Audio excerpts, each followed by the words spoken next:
Over the last 8 weeks or so, we've all been tested. These weeks have been labeled strange times, uncertain times, unprecedented times, the list goes on. And that's why I felt today would be a good time to release the following conversation I had with guest Elliot Aronow. We discuss a topic that isn't all that easy to talk about, and it can often feel like a buzz phrase. However, it certainly makes it no less important, and that's mental health. I feel as though many of us experience pitfalls in life, and they can certainly lead to deep depressions for some. Elliot knows all about this. As a self-described preppy punk with a childhood he labels as idyllic, Elliot became somewhat of a ringleader of cool in New York City in the early 2000s. However, this was all ironically followed up by his darkest days, which included starting businesses that ultimately failed.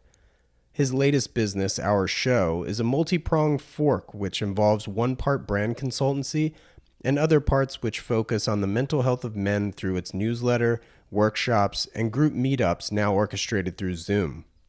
I really enjoy Elliot's ability to balance these heavy topics with his self-deprecating humor, allowing for a much more approachable glimpse into what can obviously be difficult topics to breach for most people.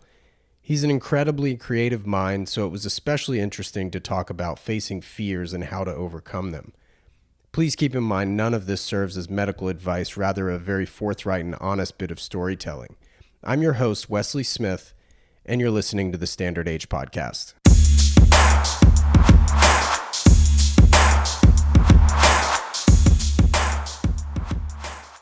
Mr. Elliot Aronow, welcome to the show, man. What's up, Wesley? Thank you so much for taking part. Happy to be here.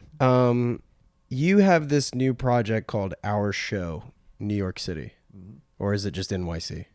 It's just Our Show. Oh, or just Our Show. But NYC, looks good on Instagram. I see. Just because that's where you're based. That, and it's just like easy to spell and people understand it. And Right. It's an easier way to get a handle that might otherwise be taken. Sure. Well, I want to rewind and work our way back up to Our Show. You bet. You're from Staten Island. Initially, yeah. Okay. Born in 80. All right. And what was childhood like on Staten Island? Idyllic and awesome. I had a beautiful childhood in Staten Island. What'd your parents do? My parents are both teachers, retired.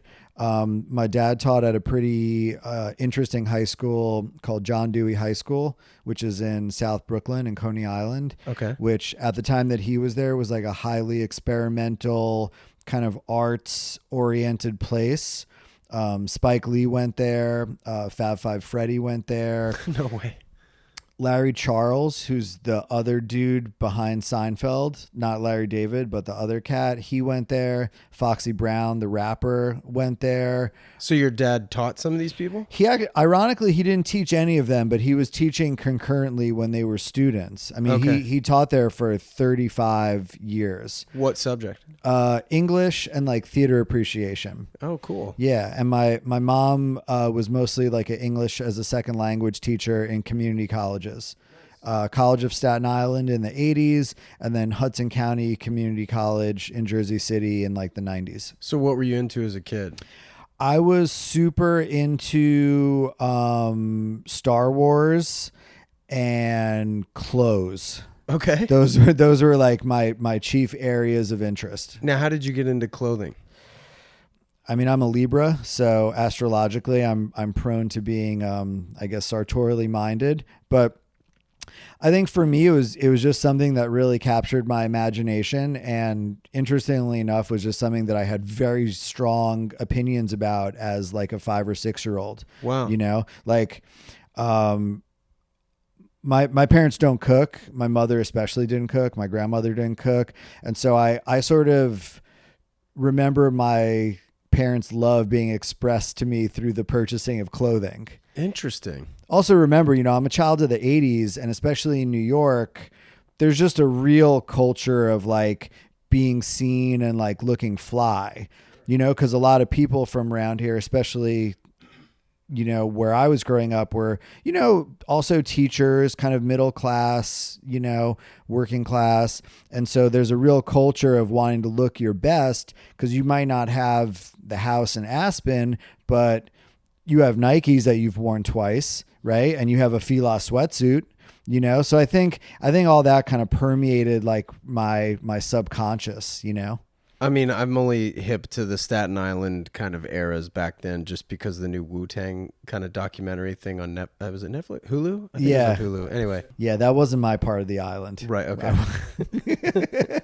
I wasn't on the corner. You weren't hanging out with Method Man. I was not. I was not. But yeah, it was a very idyllic, fun childhood. My life got fucked up when I moved to Jersey, which was 91. That's when things started going south. So you're around 11 years old then? I was around, fifth grade. So what took you to Jersey? You know, New York had it was intense in the late 80s, you know what I mean? Crack and just the sense that if you had enough money to go to the suburbs, you did. And so my parents, you know, naturally just wanted better schools, but my family just didn't fit in there at all, you know, and in Jersey. Yeah. It was a bummer. Well, we can talk about that if you want.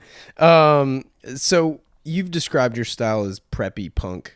Yeah. So for those those aren't in the room, so they are listening.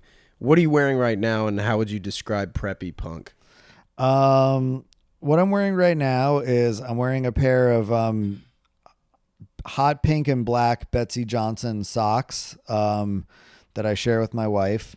I'm wearing a pair of vintage made in USA student fit Levi's that I bought on eBay for $25 and took to my amazing tailor Pablo from Stanton Street Tailors to slightly taper and of course hem because I'm of shorter stature. And I'm wearing a leopard print blue and black and white long sleeve sort of shirt from APC that I bought on Grailed for about $30. Rad. As a general rule, I don't spend more than maybe $70 on any article of clothing ever. That's amazing. Yeah. That's awesome. Not including tailoring costs, but as a base cost, that's usually my ceiling. That's the peak. Now, what does your wife do? My wife is a health and stress reduction coach. Okay. Which is a field that I've been doing a lot of work in the past 5 years. But like me, she's also worked in music, fashion, and has sort of run through the culture industries. Yeah. So so we'll just jump back real quick to Jersey. So you finished fifth grade there, I would imagine, and then spent the rest of your schooling through in Jersey? Yeah, I went to high school there. I went to college there at Where'd you go to school? Rutgers University in New Brunswick, which all in was a very happy and fruitful time for me. And then I moved in New York to 2002 to come and like work for the Strokes. And, and basically did it. The band? Yeah, the band. So what did you do with the Strokes? I was an intern at their PR company. Okay. Yeah. And what was that like? Amazing. What were like some of the lessons, the takeaways? If you can be conversational and low key and charming and have a good work ethic, people will like you, you know? And like I would go into my boss's office who are very busy running a company and just be like, let's talk about Bob Dylan. And they're like, they were into it, I guess, just because I like had the chutzpah to like break through that boundary, you know? I wasn't afraid of people that were more senior than me. And also, you know, I've always been around musicians. And so it was incredible. I mean, you have to bear in mind in New York in 2002, I mean, the Strokes were like the Beatles. Oh, 100%. You know? So I just became very comfortable being in the orbit of like, quote unquote, famous people and like just knowing how to operate in that world, you know, and how to sort of carry yourself and how to support those people in like a more, I don't know, underhanded, cool way. Maybe not underhanded. It's not the word I'm looking for. Chill. I know chill. What you mean. Yeah. Not abrasive. Not abrasive and not like cloying. So then what came next after the internship? I got a job working for this magazine called The Fader. Sure. And I worked in their events department. And I actually have a kind of interesting story about how I got my job there. So the PR company of the Strokes was called Big Hassle, and they got an insane amount of money to do PR for this company that the Fader was doing with Levi's at the VMAs, and the Strokes played and Mos Def played, and it was like a private event, and it was just bedlam. And so I showed up just like wearing like a leather jacket and like with like a pretty suspect haircut. And they were like, "Oh, this dude Elliot's like our intern. Like, do you need any help?" And I was like, "Please, like, give me a job." And the lady there was like, "I bet you know like every band that like is cool in New York right now." And I was like, "Well, I don't know them personally, but like I know what they look like because I read all the magazines." And she's like, "Awesome.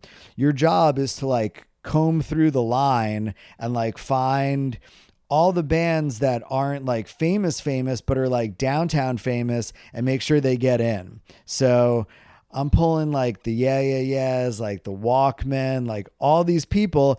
And I basically went from like dipshit living in Astoria to like the coolest person to know in downtown Manhattan in the space of like an hour. No way. And I just did that all night, and they were like, "Dude, like awesome. We'll give you a job." That's amazing. Yeah, I made $8 an hour for 4 months. Wow. And then I got a boost to $23,000 a year. So Will Welsh worked there too. He sure did. Yeah, I've never met him, but Amazing guy, amazing editor. Also, like, I knew that Will was gonna conquer this business because he walks in, 6 foot, a million guy with like a Southern drawl, intern. Literally, I shit you not. He and like 2 other people are basically editing the magazine within a month of his arrival. And he's doing it. And he's editing me when I worked at the magazine as if he's 10 years my senior, and had the skill set and the instincts to match, mind you. That's incredible. So now, I mean, for those who don't know, Will Welsh is the editor-in-chief of GQ. Yeah. Which, again, meteoric rise kind of thing. Super deserved. That's great. So I was working the door at these parties and, just kind of like finding my way in the scene, exciting, new, downtown, fashion, smoking weed, having fun. I managed to hustle my way into a editorial position at the Fader. And so I was writing there for like a couple of years, kind of covering like the downtown scene. And then I got fired pretty quickly on a technical foul. I'll just leave it at that. Got teed up. I got super teed up, and it was pretty devastating for me, because it was like my first ego death. Like, who am I without being Elliot from the Fader? Now I'm just Elliot sitting home being sad and unemployed. Wow. What year was that? It was on April Fool's Day, 2005. Okay, so you were there for 3 years. Yeah. Joke was on them because look what I went on to do. No, right. Just joking. So then you got to know Glenn O'Brien really well. I wouldn't say really well, but we were, I guess he had a somewhat awareness of what I was doing. Okay. And I low key have modeled my whole career after him. So I guess it was just sort of a meeting of kindred souls. Okay. Now, what kind of relationship then did you have? I'm assuming you guys met several times. We met a couple times, I did a TV show called Our Show, which was sort of an homage to Glenn O'Brien's TV Party, which had LCD Sound System and Vampire Weekend and Theophilus London and the Yeah Yeah Yeahs and Chromeo and TV and the Radio as guests. And so I think maybe he had an awareness that like some younger dude was kind of flying the flag. I've always published fanzines, and Will Welsh introduced us on email and was like, Els wants to send you some zines. So I did. That's cool. And then I had a tie company called Jacques Elliott, and I sent Glenn some of my ties, and he wrote back saying that they were great and he'd be happy to sport them. So what was the aesthetic of the ties? Punk preppy. So were they like rep ties or like? No, they were, when I really found my voice, they were mostly like dead stock 80s and 90s fabrics that I found on eBay and then would kind of transform them into ties. Now, were you making those yourself? I wasn't sewing them, but yeah, I oversaw. I picked out the width. I picked out the lining. We did no loop. I mean, this was all very iterative. You know, my first ties, for those that are sartorial nerds, as I'm sure many of your listeners are, they were like 3 1/8 wide. I was sort of taking a play from like the Ralph Lauren playbook of like, let's launch with wider ties to stand out. Cause this was like the super. Well, 2000. Well, what year was this? This was 2010. Because, I mean, this is post the Strokes, like, Big peak. time. And then, I mean, those guys were skinny tie guys. Well, you know, we'll get to that in a second. I did a collection with Albert Hammond from the Strokes, made ties with him. It's really fun. Awesome.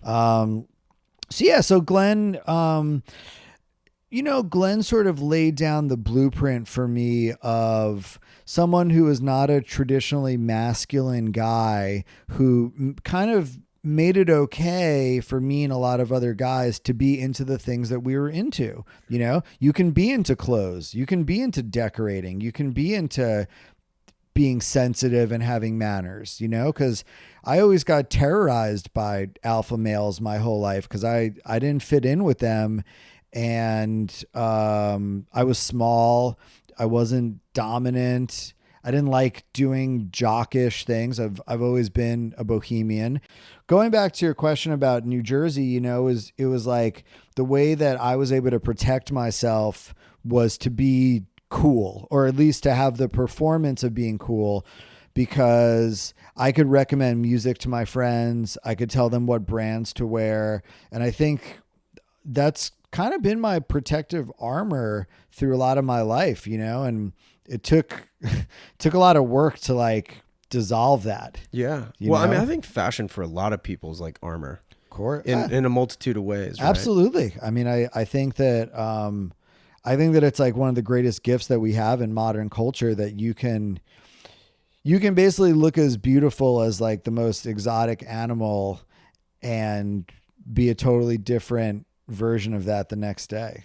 I think when you live in a city, there's, you know, there's just a big looking culture, especially if you don't live in a car city. So if you live in New York, the sidewalk is the show. Right. And you you're know? not talking because you're passing each other. Right. Yeah, so just noticing. it's a visual conversation. Yeah. That's really cool. So you've written for GQ Yep. and Playboy. Yep. Twice. How'd you get into those?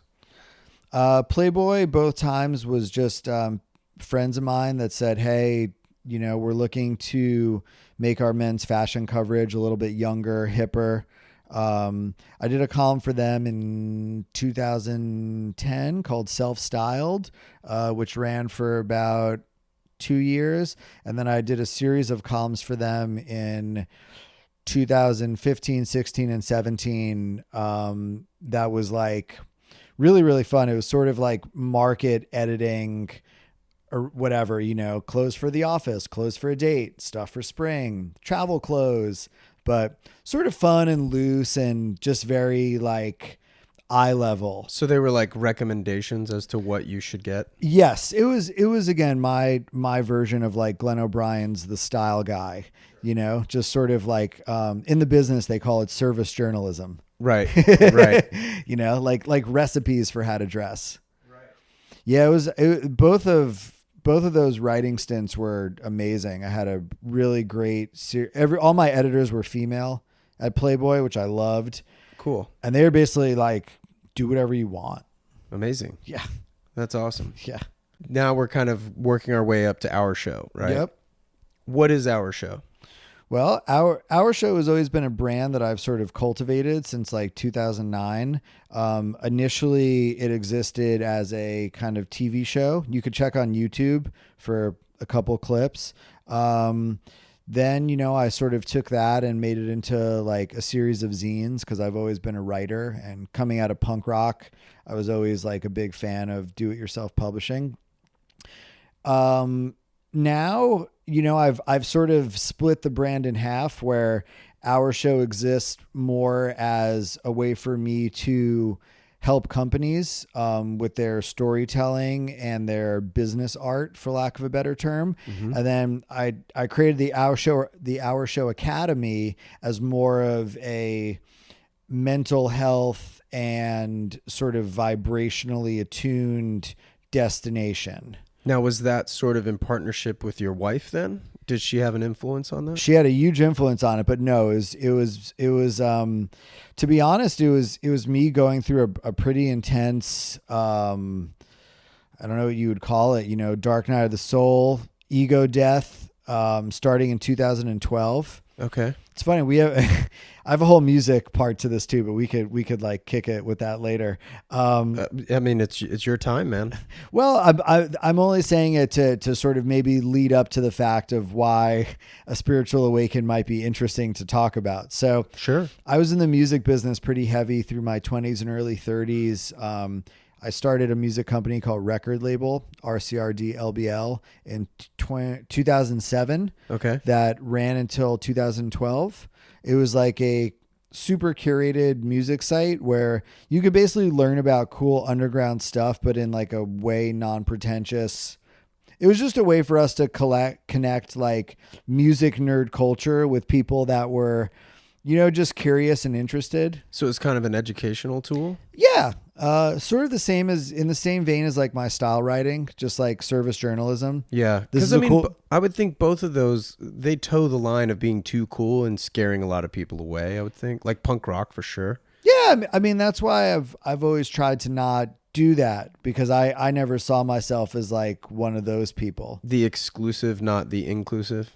Yeah. I always wanted to, break down the walls and show people like, hey, you could do this too. Yeah. You Well, know? that's honestly, that's a major function of this podcast. Yeah. Well, Is that the idea is to include people, and that's why it's not industry specific, for Sure. example. And in addition to that is anybody who's like sitting on their hands thinking they can't start their own business, whatever it is that like gets you up in the morning, like go do it, yeah, for and certain. hopefully there's parallels with those being guests on the show. Yeah. Well, I think what I'm about to say next is definitely something that we could all relate to, which is, when my music company was on the precipice of being bought, it wasn't.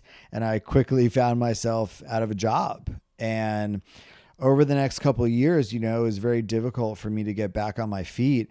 And I sort of spent about 7 years in just this like very challenging, financially anxious, like depressed kind of limbo, and a lot of the people that I knew when I was quote unquote cool and running around with, Diplo and whomever was no longer a part of my life, and it was just a real mind fuck to be like, who am I without money? Who am I without my job? Who am I without my quote unquote cool friends?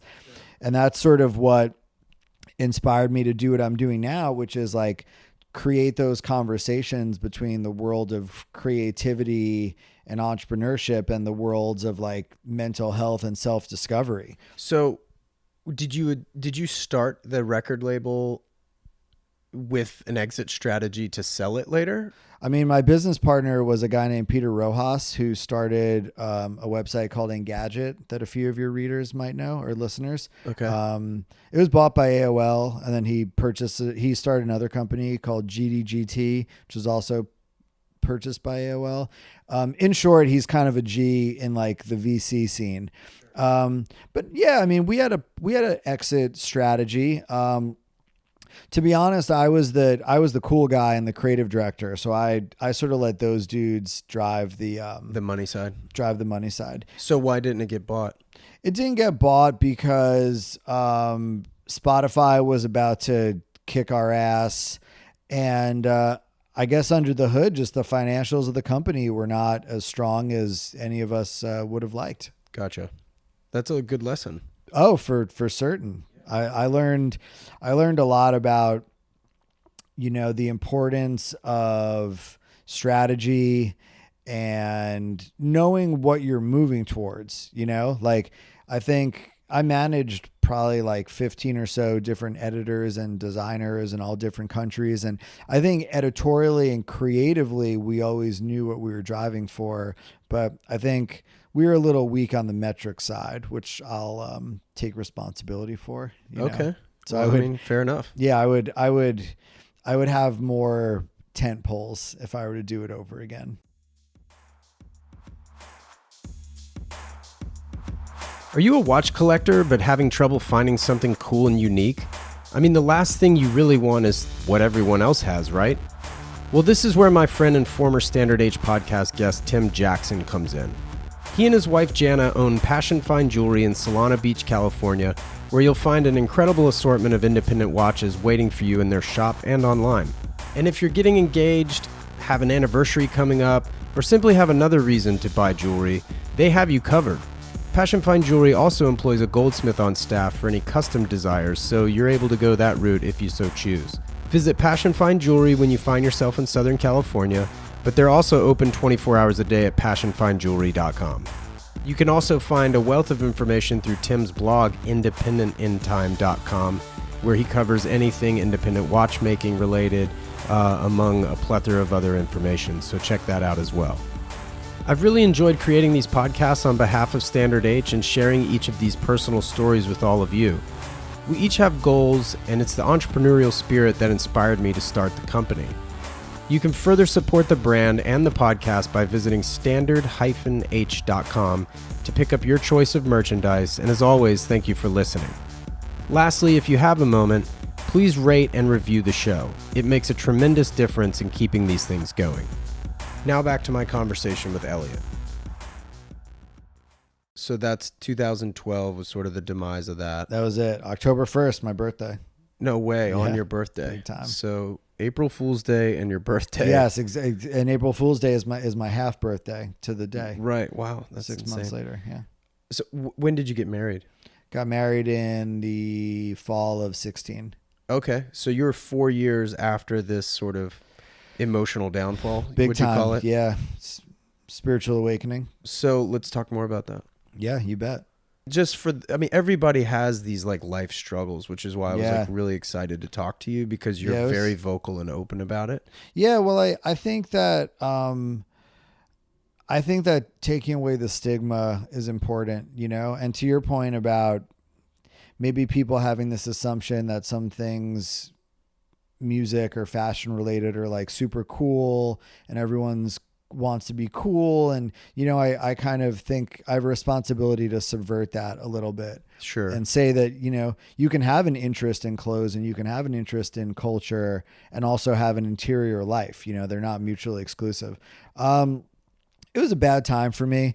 I spent a lot of time alone, a lot of self-isolation. I was smoking a lot of weed to just like numb myself out.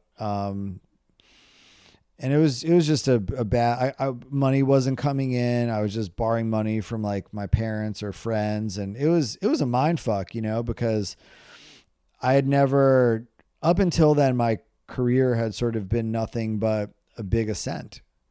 Right. Yeah. And so it was like kind of a cliff moment. It was a total cliff. It was, it was a crisis opportunity moment. What does that mean? It means that just like now, what we're going through collectively in the culture, there's a crisis and we're going to find a way to turn it into an opportunity. So then what came next? Like, how did you get out of that? I didn't really until 2019, if I could be frank. No way. Yeah. So that lasted for 7 years. 7 years. Yeah. I've been struggling with depression and like underemployment for about 7 years. And then your wife was just supportive with that, or she was just a guiding light, or?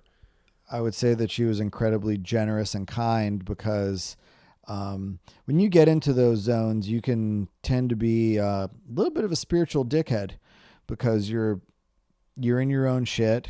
Yep. It's hard. Mm-hmm. You don't want to go out.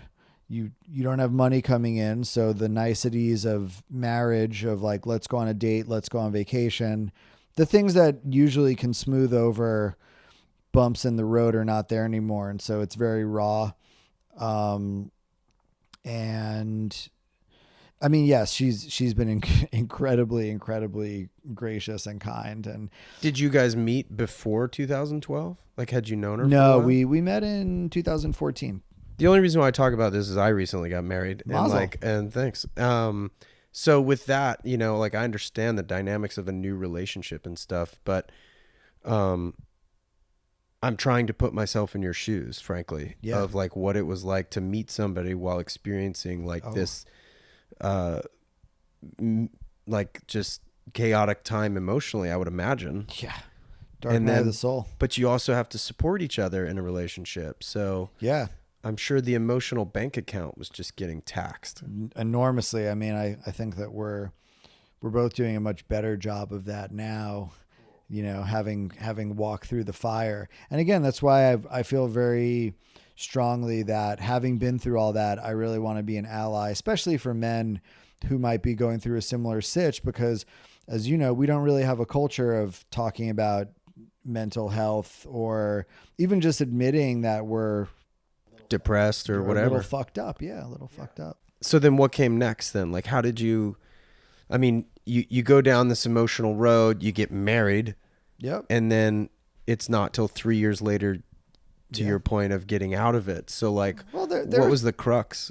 Well, there are some fun moments. I had a Thai company called Jacques Elliot, which I sort of launched on Kickstarter and sold about $20,000 worth of ties in a month, which was great. Amazing.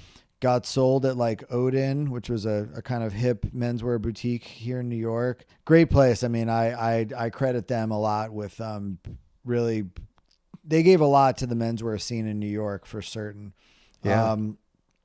They were the first people to sell me. I took my samples from the factory to Odin, and they were sold next to Tom Brown, like within 10 minutes. Like I couldn't believe it. Did you know the owners of Odin? A little bit. I mostly knew the guys working at the store because I was like always in the stores, just like checking out what's up. Yeah.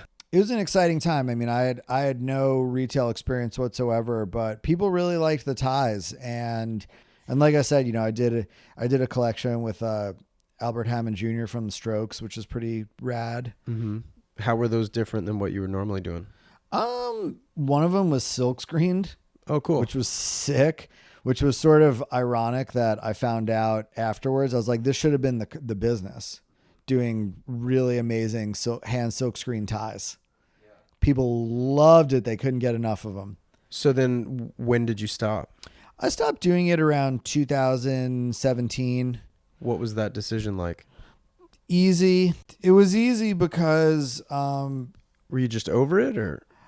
I was over it. I was in, like any entrepreneur, I just got in a little over my head, and I was like, also it was ties in 2017. You know what I mean? Like Right. the sort of hashtag menswear moment had passed and it just wasn't cool. It's like startup guys weren't into wearing my stuff. They loved hoodies. And I think also it was just the way of the universe being like, I think deep down you like doing this and you would be very happy just designing, but you don't want to like run a business mailing things and doing the whole things. I also had a terrible, I had a big failure of a Kickstarter campaign. With the tie company? No, with bags. Okay. So then you transitioned out of ties into bags? Yeah. Cause I thought that everyone needs a bag. What style of bag? Like a tote, or is it show you more right of like here. a backpack? Or? Hold on. Hold this microphone while I bring you a bag. Yeah. Maybe you can describe it. Well, it's like a zip top tote, but it's also kind of like a messenger bag. It has a built-in laptop sleeve. Yeah, I would say it's basically a messenger bag with really long handles, a long handle on each side, so that you could also carry it like a tote. But pretty much either it looks like canvas or Yes. yeah, Wax it looks cotton. like wax cotton canvas with a leather bottom and details. The Very nice. handles Thank you. are leather. The strap is also kind of a webbing, like a seatbelt sort of ish. Yeah. So I was super excited about these, put it on Kickstarter, and it died in like the first 3 days. So is that the sample? Yeah. So where did you have that made? North Jersey. Okay. Yeah. And so how have you been connecting with all these manufacturers? Fortunately, a lot of my friends, a guy at Odin introduced me to my tie manufacturer. Okay. And a guy that I knew through the music biz introduced me to my bag manufacturer. Got it. So I'm assuming, and Yep. again, I'm jumping to conclusions here, with the quote failure of, say, this Kickstarter, Yeah. that's probably not helping the depression. No, this did not help the depression. And this did not help my marriage because I was a bit of a schmuck. And my wife was like, "Are you sure that you want to do a Kickstarter like right before our wedding?" And I was like, "Baby, this is like, I love you. Everything's coming up. Roses. Like, of course I'll do this." Right. And just like, it was a bad move. Interesting. Listen to your wives, guys. Yeah. Honestly. That's a big. Yeah, I mean, there's lessons of what to do, and then there's lessons of what not to do. Well, hopefully I can be a cautionary tale for a few dudes out there. Yeah, no, this did not help the depression at all. This was a big lump of coal in my stocking. Now, did that result in any sort of like therapy? Were you talking to people? Like, what was going on? Yeah. I was going to a meditation group in Brooklyn called Dharma Punks since 2014. I did not have the means nor the emotional availability to go to therapy. I go to group therapy now, which I love, but I was in a rough spot. I was mostly like going on YouTube and like going to meditation class. That's great though. That's a really good resource, I would think, for those in that position. It is, but I would recommend, with the highest level of recommendation that only comes from personal experience, that if you are in a depressed state and you are self-isolating and you are dealing with business challenges or money challenges or health challenges, that you connect with other people. It's best to get out of the house. Yes. Gotcha. I always say, like, find your least fucked up friend and just say, "Hey, you know what? I don't need you to solve my problems, but this is something that's going on for me right now, and I just want to be heard." Because that can alleviate a lot of the anxiety and the shame, you know? Yeah, I didn't have anyone like that in my life. Interesting. I was the guy. So I'll just bring in like a new character into the story who you might be familiar with. This guy, Sean Hotchkiss. Used to be an editor at GQ. He's worked for Harry's and J. Crew and a bunch of cool brands. He was also going through a spiritual awakening. And so around 2017, he and I started talking a lot about our inner lives and what was going on for us. So that's when the story sort of takes a turn for the positive, you know, was finding a friend that I could be emotionally real with, right? You know, and it's sort of a birds of a feather kind of mentality too, coming from the similar industries. Of course. Probably makes it a lot easier. I think that one of the things that was really challenging for me that, again, I'm trying to help with is like, I was often the only man in these spaces. Right. I would go to these healing groups and it was overwhelmingly women. And then number two, I didn't really know any guys that came from my scene that were doing this work. I knew like some more alpha-ish, like let's go in the wilderness and like beat our chests guys, but I didn't really know any like sensitive arty dudes with like great socks that were doing the work, you know?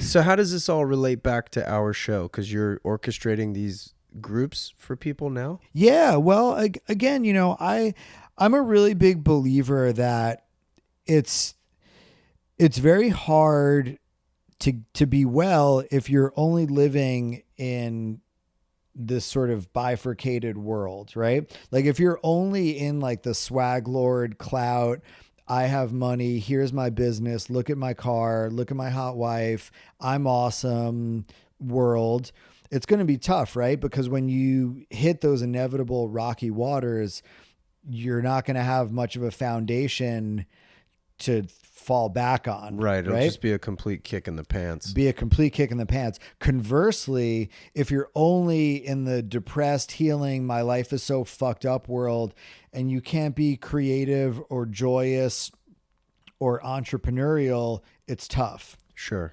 And so I look at our show for me as a sort of personal expression of both of those sides of my personality, right? Like the consulting and creative work satisfies my love of writing, art direction, photography, fashion, working with people, mentoring people, being of service. And the academy side of it speaks to mental health, activism, supporting men. So did that kind of answer your sure. cue? How are you marketing it? How do people find out about it? Yeah. Well, when we were talking before the tape was rolling, we were saying about how you need to sort of repeat things a bunch and get people in the mix. Yeah. So, I have a weekly newsletter, which is the best sort of way to experience what I'm teaching and just see if you like it. And how do people sign up for that?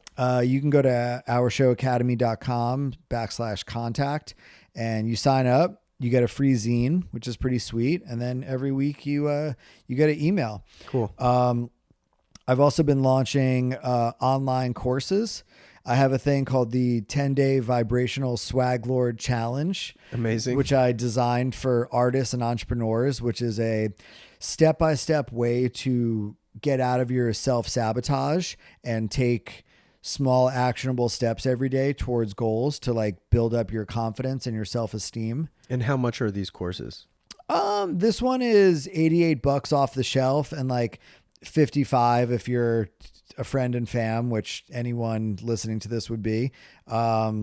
I just did the beta of it this month and the feedback has been awesome. Sweet. We have everyone from meditators to a guy that's hiring a junior partner for his law firm to someone that wants to start painting again to some guy that works in advertising that like wants to make music by himself in his garage again. So it's cool to see just who you can touch by offering the support.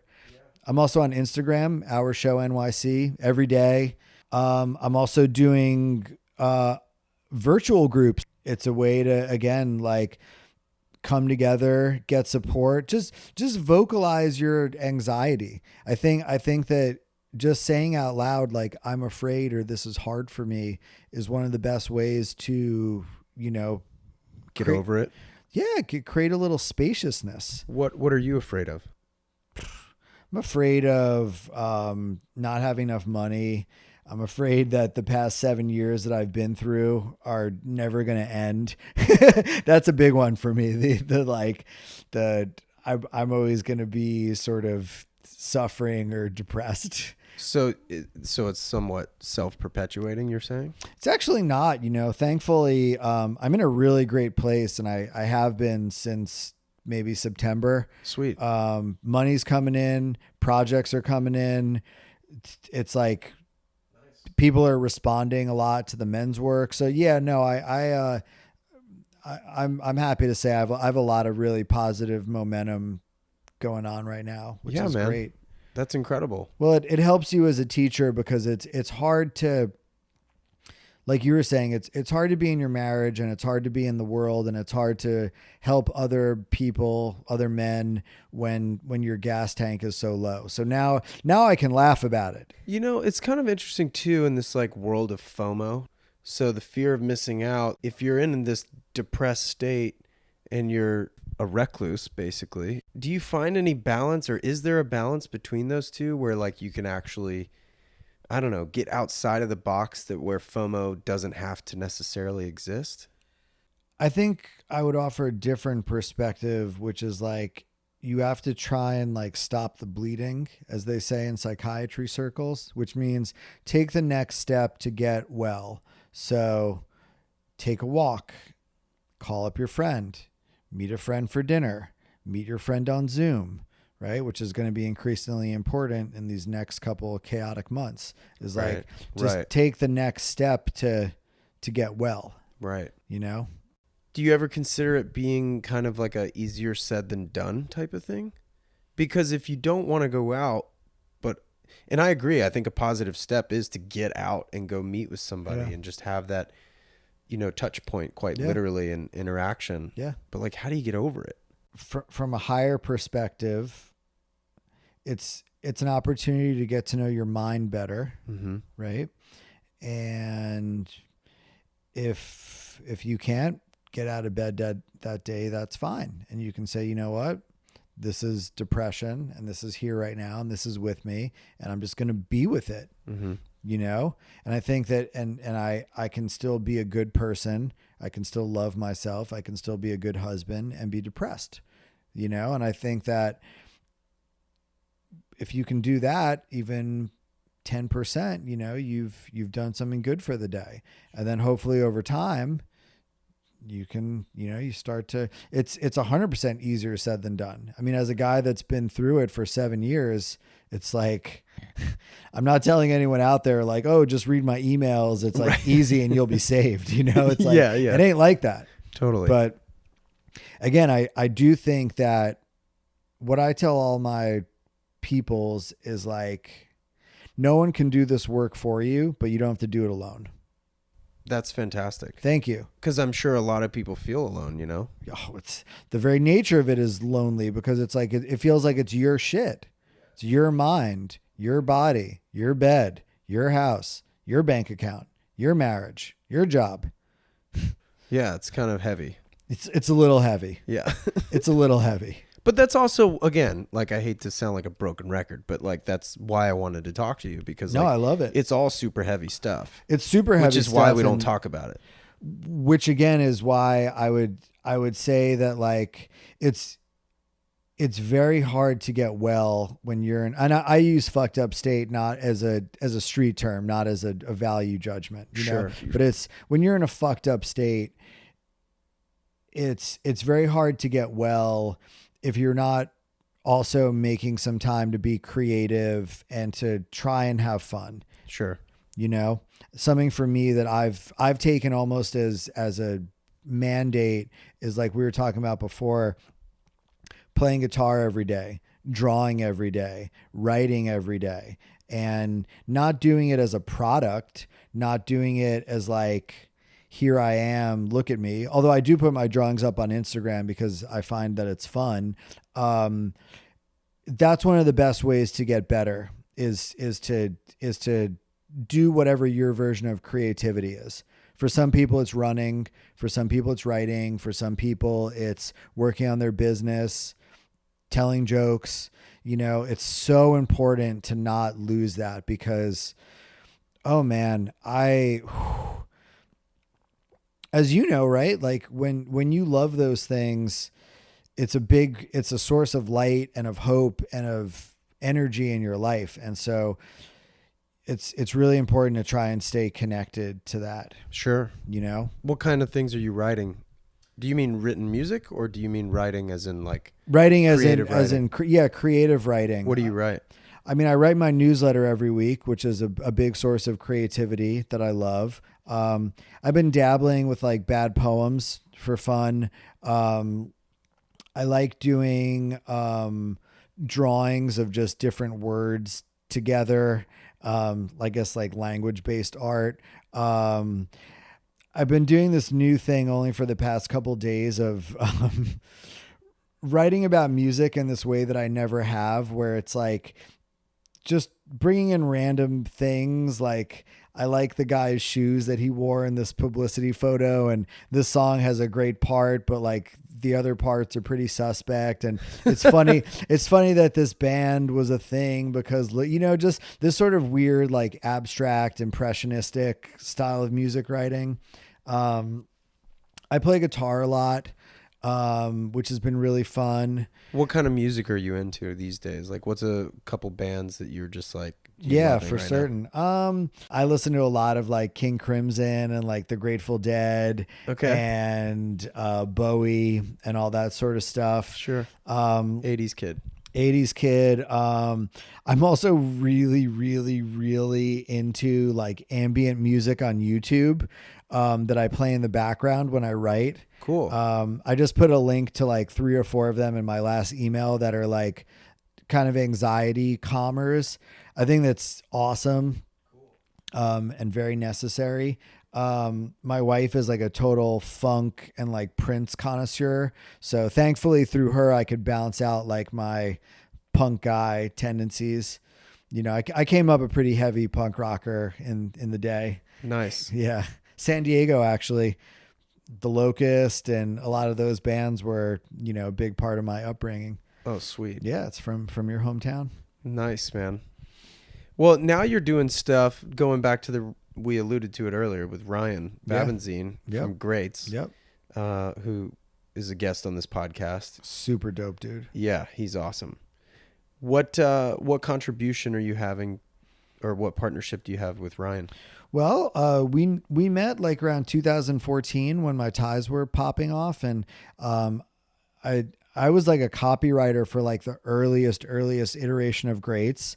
And Ryan probably won't mind me talking about this, but Ryan found that in this new iteration, they wanted to kind of humanize the brand a little bit more and just make it a bit more conversational and fun. And he hired me to redo all the copy for their website, which has been really fun. It's been super. When I told you before that I was doing really well, it's like, these are the kind of things that I love doing. Like I love working with fashion brands. I love collaborating, and it's really just been a fantastic process.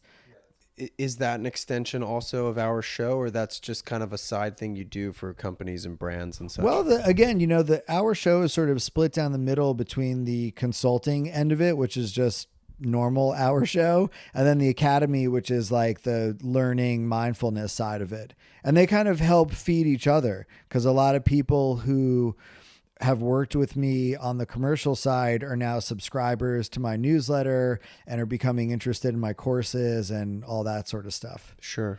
Which is really my whole idea in the first place, is like, how do we use the language of advertising and hipness to basically market people liking themselves more? Oh, I should mention, you know, my friend Sean Hodgkiss and I, we're starting a podcast. It's called Third Eye for the Stressed Guy.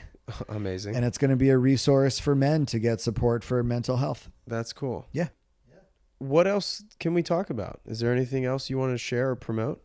I mean, I think, you know, if you're a creative person, if you're an entrepreneur, especially if you're a man or a male identifying person, although I'm open to everybody, to get support for these things or just get to know your mind better, please consider me a resource and an ally. Like I said, you know, I do a weekly newsletter that people have really been responding to, where I talk about the intersection of creativity and mental health. I'm on Instagram, Our Show NYC, every day. And so I would just like to say that if you're out there and you're going through it or just want some support, I'm here for you. And I would love to help turn a lot of the hellacious experience that I went to into value for you, you know? That's great. Well, Elliot, man, I can't thank you enough for taking the time. So fun. Yeah. I think this is a really important subject, obviously. Thank you. It's something that I'm really excited to talk about. And because I'm on the other side of it, I'm happy to, anything that I can do to make it easier for the next person is what I'm here to do. Yeah. So thank you for giving me a platform to demystify some of this stuff. Yeah, right? 100%, man. Yeah. Happy to do it. Sick. Thank you. Cool. All right, Elliot. Keep in touch. Peace. Thank you. I really appreciate Elliot for having me over for our conversation, as well as for all of his honesty and candor. As I like to say, it takes a village, and in his case, Elliot has created a great emotionally supportive community, so check him out. Thanks so much to Clear Audio for the absolute best noise-canceling headphones, as well as to Jensen Reed and Super Beautiful for the theme track. I'll catch you guys in 2 weeks' time. Take care, and as always, thanks so much for listening.